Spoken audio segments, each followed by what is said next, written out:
Sabe qual é um dos textos mais antigos da Bíblia?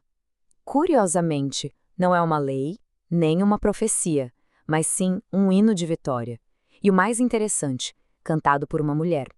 Então, hoje, a gente vai mergulhar fundo no Cântico de Débora para entender o que faz dele um texto tão poderoso.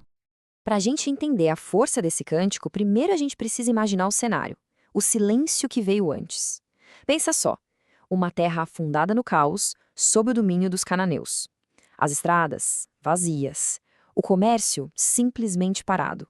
Era basicamente uma época de medo generalizado, de desordem total.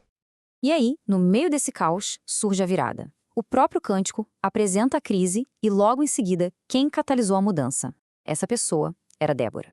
E ela não era só uma líder. Era juíza, era profetisa e, o mais marcante de tudo, ela se via como uma mãe. Uma mãe se levantando para proteger o seu povo. Ok, vamos analisar a estrutura desse hino. Porque, olha, esse cântico é muito mais que só uma comemoração, viu?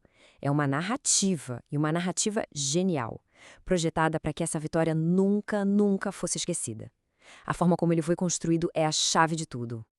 Então, o poema segue uma lógica, uma sequência bem clara. Ele começa lá em cima, com um louvor e uma invocação. Depois, ele te joga na realidade da crise para mostrar como as coisas estavam ruins. Daí vem o chamado, sabe? Vamos à luta! E então, a batalha em si. E para fechar, ele não para no geral, ele vai no pessoal, mostrando o destino de cada um. É uma jornada completa, do começo ao fim. E aqui a coisa fica fascinante. O jeito que o cântico descreve a batalha é uau! A gente tem que lembrar que, para a mentalidade da época, o universo não era só um cenário, um pano de fundo. Era um participante ativo. Por isso o poema diz que a própria natureza entrou na briga. As estrelas de suas órbitas, os rios com suas correntezas, todos lutaram ao lado de Israel. Isso, claro, para destacar a intervenção divina ali no meio do conflito. Agora, o cântico muda de foco e faz algo bem ousado. É como se fizesse uma chamada, sabe? Uma lista de presença pública. Ele vai nomeando as tribos de Israel, uma por uma, e expondo o que cada uma fez ou não fez durante a crise. Para a gente entender o peso disso, é bom lembrar: Israel, naquela época, era uma confederação de tribos. A união era tudo. E é aqui que o poema bota o dedo na ferida. De um lado, tribos como Zebulon e Naftali são exaltadas, elogiadas pela coragem. Do outro, tribos como Ruben levam uma crítica por sua indecisão, por sua apatia de ficar só discutindo em vez de agir. E a coisa fica ainda mais séria. O cântico não critica só quem hesitou. Ele chega a amaldiçoar uma cidade inteira, Meros. E o mais chocante é o motivo. Não foi porque eles lutaram contra Israel. Foi pelo pecado da omissão. Foi por não terem feito nada. Por terem ficado de braços cruzados numa hora crucial. E aí o poema chega no seu clímax. A câmera, digamos assim, sai do campo de batalha e foca num drama muito mais íntimo, muito mais pessoal. Um drama centrado em duas mulheres, Jael e a mãe de Sísera, o comandante inimigo que foi derrotado. A narrativa aqui é genial. Ela cria um contraste que é poderoso e até irônico. De um lado, a gente tem a Jael, que toma uma atitude, uma ação decisiva, até violenta.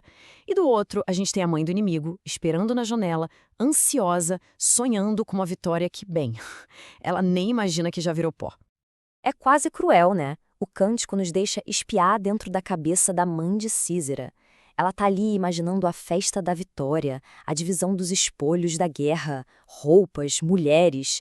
E toda essa expectativa dela bate de frente com a dura realidade do que de fato aconteceu com o filho dela.